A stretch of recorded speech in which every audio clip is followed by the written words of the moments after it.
I'm at my local Home Depot. I'm gonna try and walk down this aisle without putting too much attention to myself and tell you what in here at Home Depot would I consider buying and what would I pass on.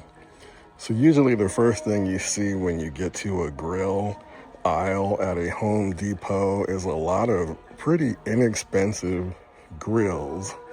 So these over here are what look like a bunch of gas grills, and I would just leave these alone. Don't mess with gas. If you want something easy to buy or easy to use, get a pellet grill. I see back there in the back, they do have a few Traegers in the $730 range. I don't know that that would be my first choice either, but definitely go pellet grill instead of gas grill. Now over here on this side, clearly Traeger has a relationship with Home Depot, so you've got a lot of Traeger branded accessories. I could take it or leave it. If there's something in particular that you need, or if you have a Traeger, then by all means go for it. Got some Traeger pellets. I would go with something that makes a brand that makes 100% pellets from hardwood, or something like smoking pecan pellets that are made 100% from pecan shells. And then there are some other brands where if it says apple, it's going to be 100% apple. To the best of my knowledge, Traeger still uses a filler with their pellets. So in other words, these apple pellets probably have alder or I believe oak in them. They're not 100% apple, to the best of my knowledge. Here we've got some, looks like some cleaning stuff. If you get one of these,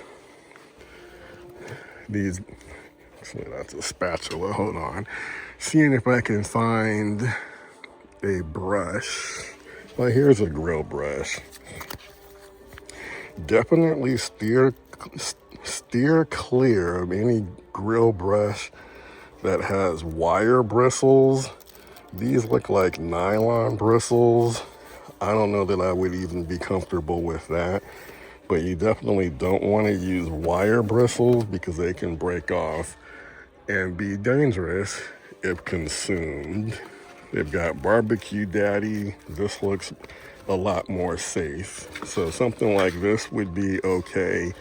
I would consider something like that, or this stone cleaning block. I think these are okay as well. Then they've got some stuff by Lowe's. Lowe's makes a good high quality, cast iron skillet. These are good. Got no concerns with that brand. Then we've got some universal grill covers. I'm kind of neutral on that. I mean, I would probably go with whatever, the company. If I have the company's cover, I guess what I'm trying to say, if I had a particular brand of grill, I would buy their cover instead of a universal, because you want to make sure that the fit is right. So like here is a Weber cover, premium grill cover. This looks like it's probably, these are for some of their gas grills, and it says right on the box which model gas grills this will work with. So I would definitely, if I've got a Weber grill, I'm probably gonna get a Weber cover. So Weber clearly has a relationship because they have their own section, and they usually make pretty good accessories to back their products. Here we've got some small small size grills for travel purposes. I don't really have any experience with them, so I don't know that I would recommend like a portable griddle. But something like the original kettle, $149. If you're just getting started in barbecue, I would look for something like that. And there looks like another model of the Weber kettle for $229. That's a good way to get an entry into barbecue. Here they've got some charcoal briquettes.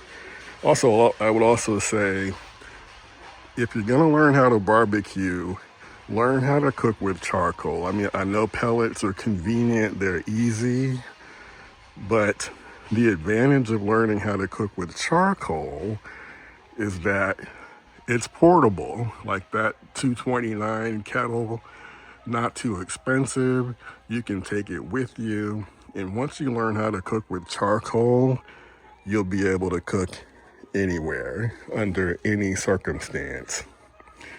So here we've got some charcoal briquettes, Kingsford, Royal Oak.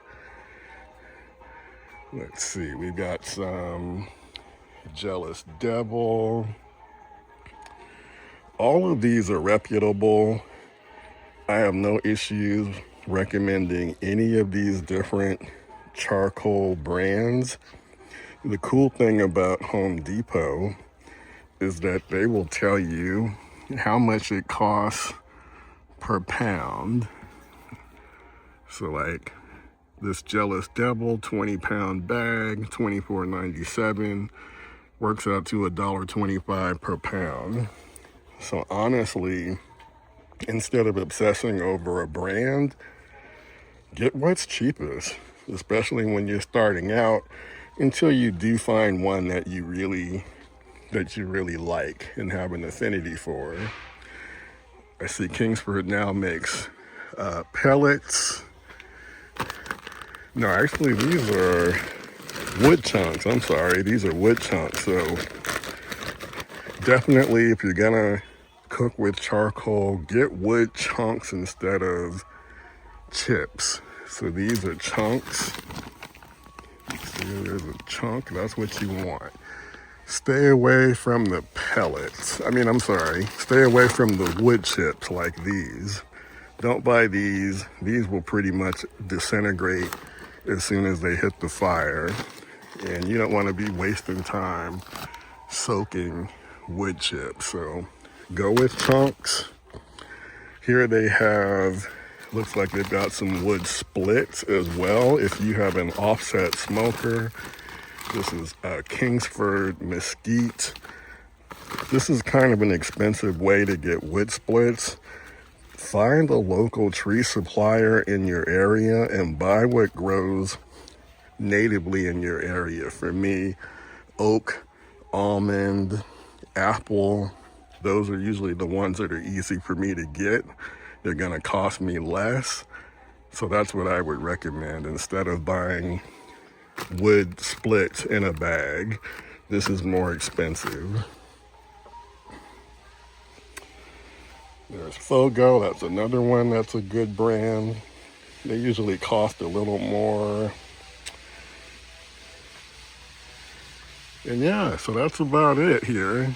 But that's a quick little rundown of what I think I would buy and what I would leave on the store shelves.